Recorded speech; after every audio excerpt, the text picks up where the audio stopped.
Olá, aqui é o escritor Luiz Augusto Pereira e esse é mais um vídeo para o canal O Escriba Moderno.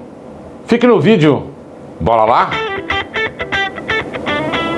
Hoje na série Grandes Escritores da Vida Real, vamos falar de Anne Frank.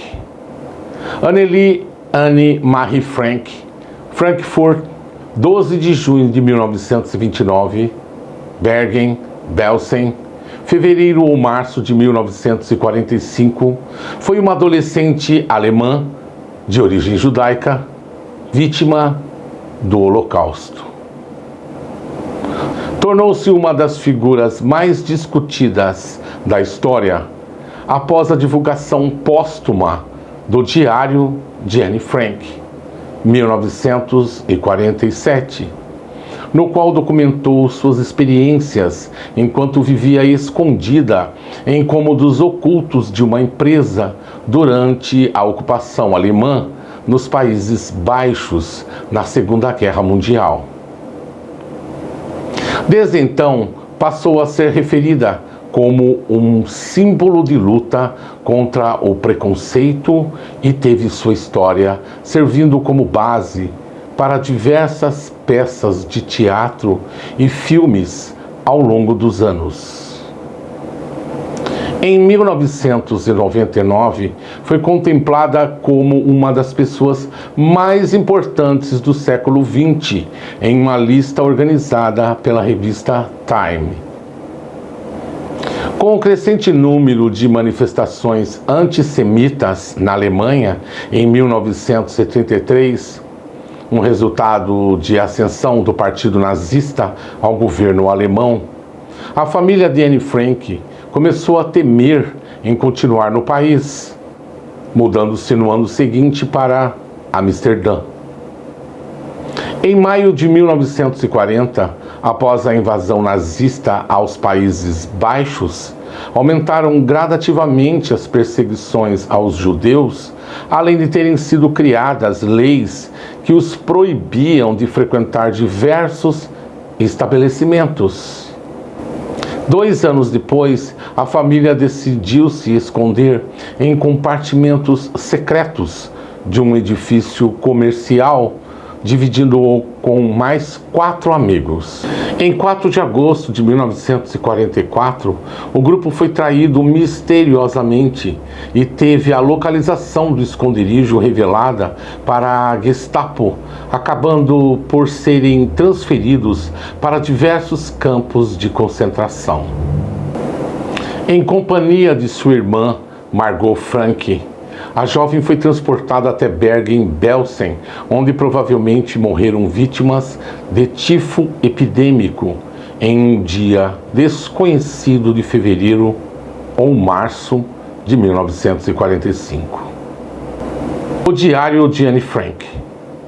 Em seu aniversário de 13 anos, em 12 de junho, foi presenteada por seus pais com um livro de autógrafos encadernado com um tecido xadrez composto por um pequeno cadeado.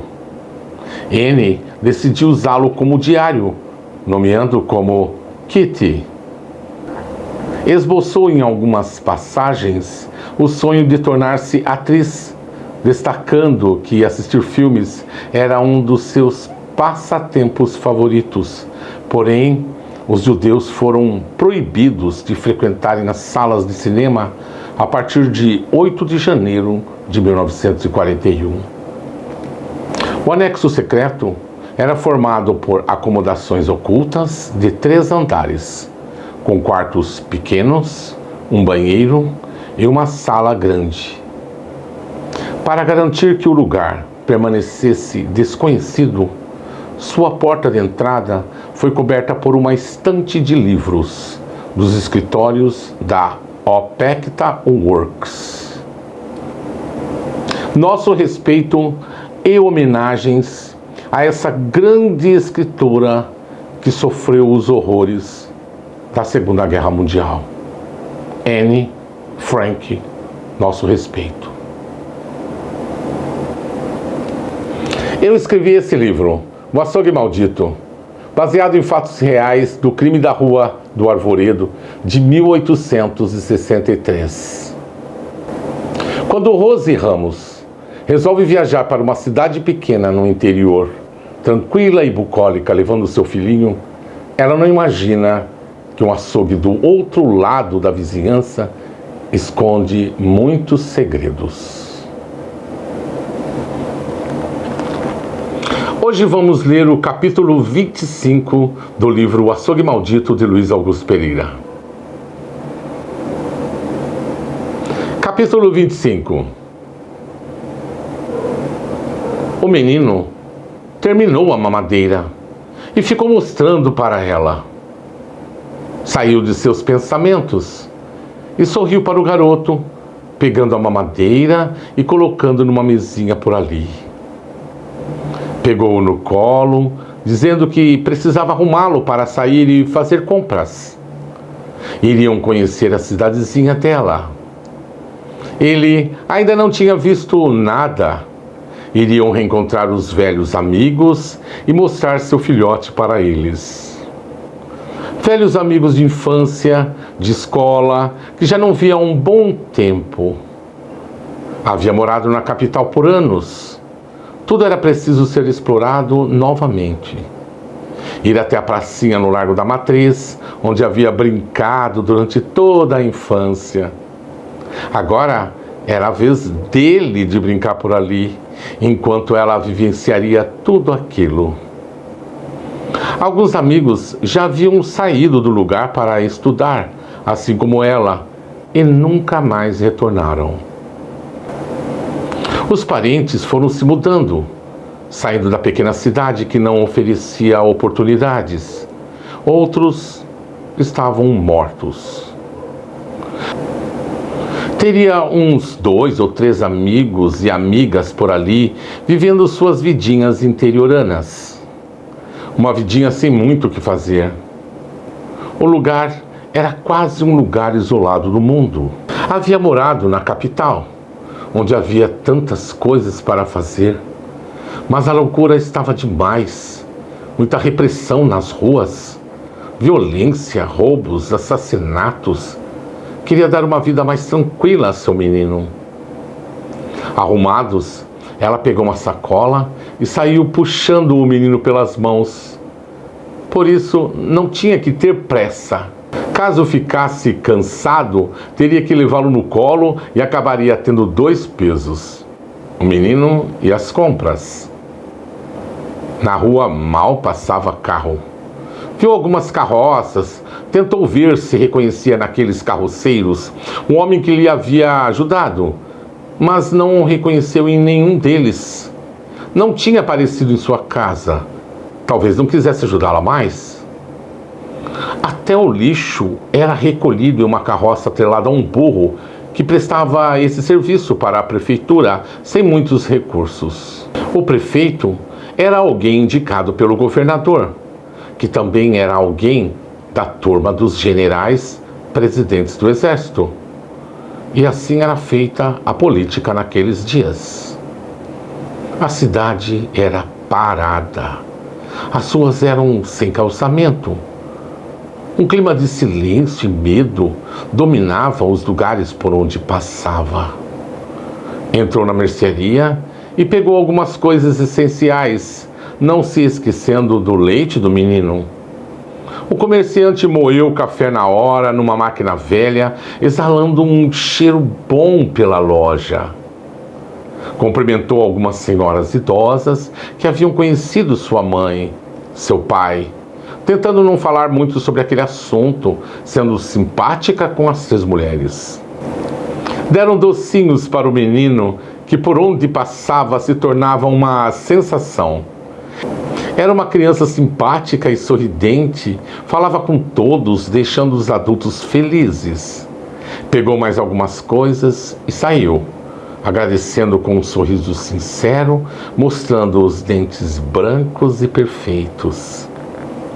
A criança assinou para todos, dando um beijo numa das senhoras, que era a mãe do dono da mercearia, que, encantada, lhe deu mais algumas guloseimas. Puxou o menino pela mão, entrando na loja de tintas, do outro lado da rua. E alguns homens que estavam no comércio Logo lhe jogaram os olhos em cima. A beleza daquela mulher desconhecida deixou os homens interessados em saber quem era ela. Parecia alguma artista. Viram que ela puxava o menino pela mão, e aí sim evitaram os olhares exagerados. Poderia ser casada, o marido poderia ser ciumento, então disfarçaram o encanto que ela tinha provocado na libido deles. Alguns saíram tomando o rumo da vida. O dono da mercearia, um senhor de meia idade, veio atender solícito. Ela disse que precisava de tintas, vários tipos, inclusive aquelas que evitavam o mofo.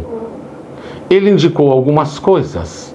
Ela pagou e o homem disse que iria mandar entregar depois, não conseguindo disfarçar os olhares gulosos sobre ela, mirando seus seios fartos, encobertos por uma blusa discreta.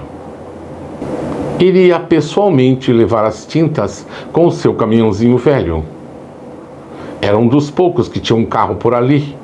Os carros eram caros, só quem era muito rico podia ter um.